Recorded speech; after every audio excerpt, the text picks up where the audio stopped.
SKM Poorna சமையல் எண்ணெய் வழங்கும் கனா காணும் காலங்கள் தொடர்கிறது.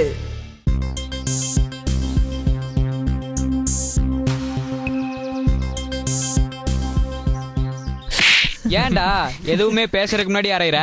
சும்மா ஒரு ரிஹர்சல் பார்த்தேன். பிரபு வேற ஊர்ல இல்ல, ஷேர் உங்க 2 பேருக்கு மட்டும்தான். இப்ப என்னடா பிரச்சனை உங்களுக்கு? இனி பிரச்சனை பண்ண போறது இல்லையா? சரி போறானுங்க விடு. ஏன் பிரச்சனை பண்ண போறது இல்லைன்னு கேட்கவே இல்லை நீ. தெரிஞ்சா சொல்ல வேண்டியதானடா, எல்லாத்தையும் நானே கேட்கணுமா? யாரா இருந்தாலும் விவரமா பேசுங்கடா.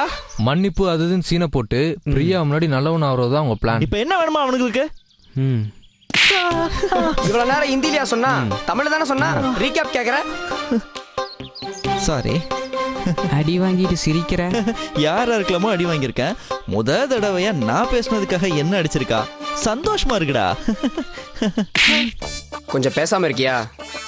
இப்ப கூட எனக்காக தான் அடிச்சியா? தேங்க்ஸ். என்னவா அவனுக்கு அமைதி பேச்சுவார்த்தையாமா? பேச்சுவார்த்தையெல்லாம் இல்ல, நேராவே மன்னிப்பு கேட்கறதுதான். அதெல்லாம் மாட்டானுங்கடா. பிரியா கிட்ட மன்னிப்பு கேட்டிருக்கானுங்க. அவகிட்ட கேட்பானுங்க, நம்ம கிட்ட கேட்பானுங்களா? அதான் மெயின் ட்விஸ்ட். அவனுங்க நம்ம கிட்ட மன்னிப்பு கேட்க தயாரா இருக்கானுங்களாமே. எனக்கு என்னவோ சிங்கம் சிப்ஸ் அப்படின்னு தோணலப்பா. சீரியஸா பேசும்போது சம்பந்தம் இல்லாம பேசிட்டு வர வர இவன் எதுக்கு அடிக்கிறானே தெரியலப்பா. சரி, அவனுங்க மன்னிப்பு கேட்கறதுக்கு நோக்கம் தான் என்ன? விட்டுறணுமா, எல்லாத்தையும் விட்டுறணுமா. விட்டுட்டு சமாதானம், அப்புறம் 2 குரூப் ஒன்னு சேர்ந்து அன்னதானம், ரத்த தானம், கண் தானம், இப்படி எல்லாம் செய்ய வேண்டியதுதான். சமாதானங்கிற மேட்டரே ரொம்ப போர் அடிக்குது. எந்த வருஷம் இல்லாத புதுசா என்ன எம்டிஎம்மும் எம்டிஹெச் ஒன்னு சேர்றது, அது வேலைக்கு ஆகாது. அதானே நம்ம கிட்ட உள்ள யானைப்படை, குதிரைப்படை, கழுதப்படெல்லாம் என்னடா பண்றது? படைக்கெல்லாம் ஆயின்மெண்ட் தட வேண்டியதுதான். மேட்ருக்கு வாங்குறானா தேவையில்லாம பேசிட்டு. அவனுங்க எப்படா வந்து மன்னிப்பு கேட்பானுங்க? மானம் கெட்டவனுங்க எப்படி வேணாலும் வந்து மன்னிப்பு கேட்பானுங்க. அவனுக்கு மன்னிப்பு கேட்க கூடாது. ஏன்டா? Just miss. நான் பேசுனது அடிச்சான். ஓகே, இப்ப எதுக்குடா? அது பேசுறதுக்கு, இது பேசாம இருக்கிறதுக்கு. மேட்ருக்கு வா மாம்சு. சமாதானத்துல நம்மளுக்கு என்ன பிரச்சனை? அது அவனுங்களோட பாலிடிக்ஸ். ஆடினா தோப்பானுங்க, அவமானம். அதோட பிரியா நம்ம பக்கம் இருப்பா. சமாதானமா போயிட்டா போட்டி தேவையில்லை, அவமானமும் தேவையில்லை. அதோட பிரியா அவனுங்களோட ஃப்ரெண்ட் ஆயிடுவா. ஒரே பால்ல 2 விக்கெட்டு.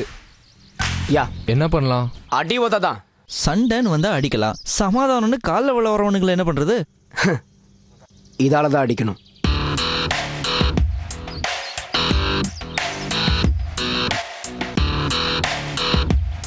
புரியலையே.